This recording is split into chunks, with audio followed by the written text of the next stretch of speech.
नमस्कार प्रेक्षकांनो, तुमच्यासाठी साहित्यरत्न अण्णाभाऊ साठे यांच्या साहित्यातील कथासंग्रहातील सुंदरचा पाठ, जो की मला लहानपणी होता, मला आवडत होता, तो आज सादर करत आहे. त्याचं नाव आहे समशानातील सोनं.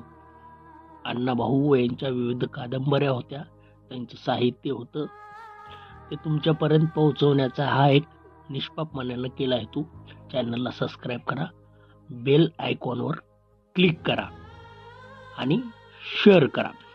अण्णाभाऊ साहित्यातील भीमा आणि समशानातील हा प्रसंग थरारक आहे, तो तुमच्या पुढे सादर करतोय. चला तर. शेजारच्या गावात एक बलाढ्य सावकार मरण पावल्याची बातमी ऐकून भीमानं ताडकन उडी मारली. त्याला समाधानाचं भरतं आलं. त्याला त्या मेलेल्या सावकाराची ओढ लागली होती. त्याचा आत्मा कित्येक वेळा गावाच्या शमशानात जाऊन परत चिंचेखाली येत होता. भीमा पुन्हा पुन्हा सूर्याकडे पाहत होता. त्याला आता अंधाराची गरज होती, म्हणून तो चुरबळत होता. त्याची लाडकी लेक नबदाजवळच खेळत होती.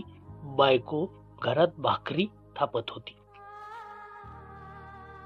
भीमाचं गाव दूर वारणेच्या काठी होतं. रेड्याचं बळ असून हे पोट भरत नाही, म्हणून तो मुंबईला आला होता. मुंबईत येऊन त्यानं काम मिळावं म्हणून सारी मुंबई पालती घातली होती, पण त्याला काम मिळत नव्हतं. आपणाला काम मिळावं, आपण कामगार व्हावं, पगार आणावा, बायकोला पुतळ्याची माळ करावी, अशी कित्येक स्वप्न फाटून भीमा निराश होऊन त्या उपनगरात जंगलात आला होता. मुंबईत सर्व आहे, पण काम आणि निवारा या दोन गोष्टी नाहीत.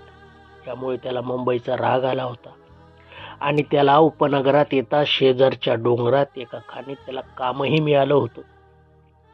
जंगलात काम आणि निवारा मिळताच भीमाला आनंद झाला. आपलं रेड्याचं बळ घेऊन तो डोंगराला जणू टक्करच देत होता.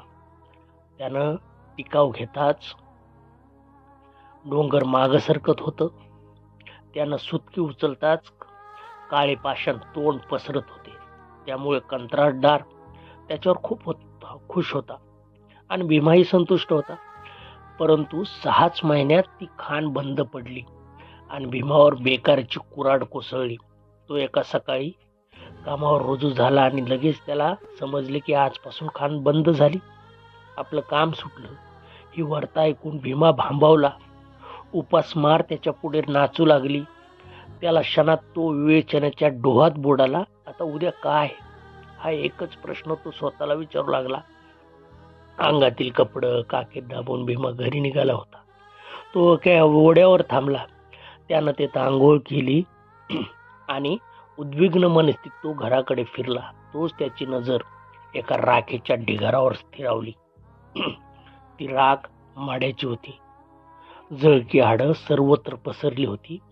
त्या मानवी हाडांच्या जळक्या खळप्या पाहून भीमा अधिकच गंभीर झाला.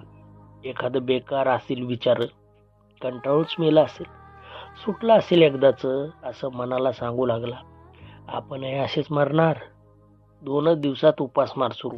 मग नबदा रडत बसेल, बायको मलूल होईल आणि आपण काहीच करू शकणार नाही. इतक्यात त्या राखेच्या ढिगारावर काहीतरी चमकलं. तसा भीमा पुढे झाला. त्याने वाकून निरखून पाहिलं. तिथे एक तोळ्याची सोन्याची अंगठी होती. ती चटकन उचलून भीमानं करपून मुठीत लावली. त्याला आनंद झाला. 1 तोळा सोनं आणि तेही मड्याच्या राखेत. याचा त्याला हर्ष झाला. मड्याच्या राखेत सोनं असतं याचा त्याला नवीन शोध लागला. जगण्याचा नवीन मार्ग सापडला आणि तो दुसऱ्याच दिवसापासून भीमा त्या प्रदेशात सर्वत्र हिंडू लागला. नदी नाल्यातले मसनवटे तोडू लागला. प्रेतांची राग जमून ती चाळणी चावू लागला आणि रोज त्या राखेतून सोन्याचे कड काढू लागला. बाळी, मुदी, नथ, पुतळी, वाळा असे काही ना काही घेऊन रोज येऊ लागला. भीमाचा हा नवा उद्योग जोरात सुरू होता. तो निर्भय होऊन राख चाळीत होता. अग्नीच्या दामानं प्रेताच्या अंगावरच याचा त्याने ठाव घेतला. जळकी हाडं घेऊन तो त्यातून सोन्याचे कण काढी, कवट्या फोडी, मनगट कुटी आणि सोनं मिळवी. संध्याकाळी तो कुर्ल्याला जाऊन ते सोनं विकून रोख रक्कम मोजून घे आणि घरी येते वेळी नबदासाठी खजूर घे. त्याचा आता धंदा अखंड चालला होता. भीमा प्रेताची राख चाळून जगत होता. त्यामुळे जगणे ही मरणे यातील अंतर त्याला कळेनच झाले होते. ज्या राखेत सोनं असेल ती राख श्रीमंतांची आणि सोनं नसेल ती गरिबांची, अशी त्याची ठाम समजूत झाली होती. मरावं तर श्रीमंतांनी, जगावं तर गरिबानं मरूच नाही असा त्याचा दावा होता. अवमानित पामराला जगण्याची आणि मरण्याची मुळीच अधिकार नाही असे त्या शेजारच्यांना धरडावून सांगत होता. जो मरते समयी तोळाभर सोनं दाढेत घेऊन मरतो तो भाग्यवान असतो, असं त्याचं मत होतं. तो रात्रंदिवस मसनवाटी धुंडाळीत होता. मड हे त्याच्या जीवनाचं साधन झालं होतं. त्याचं जीवन मड्याशी एकरूप झालं होतं. त्याच दरम्यान त्या भागात अनेक चमत्कारिक घडत होते. उरलेली मडी बाहेर पडत होती. एका सावकाराच्या तरुण सुनेचे प्रेत तर स्मशानातून नदीवर येऊन पडले होते आणि त्या प्रकारामुळे कित्येक लोक भयभीत झाले होते. अलीकडे मडी नदीपर्यंत कशी जातात याचं त्यांना नवलच वाटत होतं. कोणीतरी प्रेत उकरून काढीत असावा असा संशय घेऊन पोलीस खातं पाळतीवर होतं, पण मड्यावर पाळत करणं तितकं सोपं नव्हतं. सूर्य मावळला, सर्वत्र अंधार पसरला. भीमाच्या बायकोनं भीमाला जेवण वाढलं तेव्हा तो गंभीर होऊन जीव लागला. आज कुठं तरी जाणार हे लक्षात येऊन ती हळूच म्हणाली, आज कुठं जाणार वाटतं? मला वाटतं हे काम नको, आम्हाला कुठं तरी दुसरं काम करा. माड्याची राख, सोनं, संसार हे साराच विपरीत आहे. लोक नाव ठेवतात. तू बोलू नको. तिचं बोलणं ऐकून भीमानं मन दुखावलं. तो चिडक्या स्वरात म्हणाला, मी काही करीन, त्याचं काय जातं? माझी चूल बंद झाल्यावर कोण पेटवणार आहे का? तसं नव्हे. नवऱ्याचा तो उग्र चेहरा पाहून ती हळूच म्हणाली, भूतासारखं हिंडणं चांगलं नाही, मला भीती वाटते म्हणते. मसनवाट्यात भूत असतात असं तुला कोणी सांगितलं? अगं, ही मुंबई एका भूतांचा बाजार आहे. खरी भूत घरात राहतात आणि मेलेली त्या मसनवाट्यात कुसतात. भूताची पैदास गावात होते, रानात नाही, भीमा म्हणाला.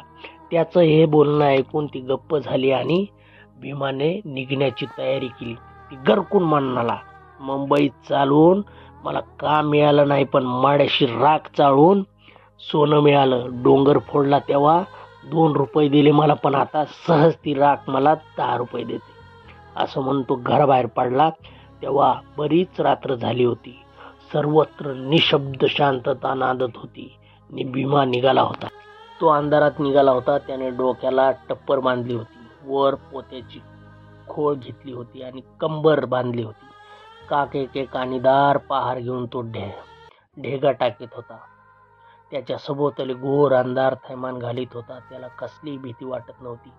सकाळी एक लुगडं, एक परकर, पोलका, खजूर एवढाच विचार तो करीत होता. वातावरण घुमत होतं, क्षणोक्षणी गंभीर होत होतं. मध्येच एखादा कोहल्याची टोळकी हुक्के देऊन पळत होती. एकदा माप सळसळत वाट सोडून जात होता. कानोसा घेत भीमा त्या गावाच्या जवळ आला. त्यानं खाली बसून दूर पाहिलं. गावात सामसूम झाली होती. अजून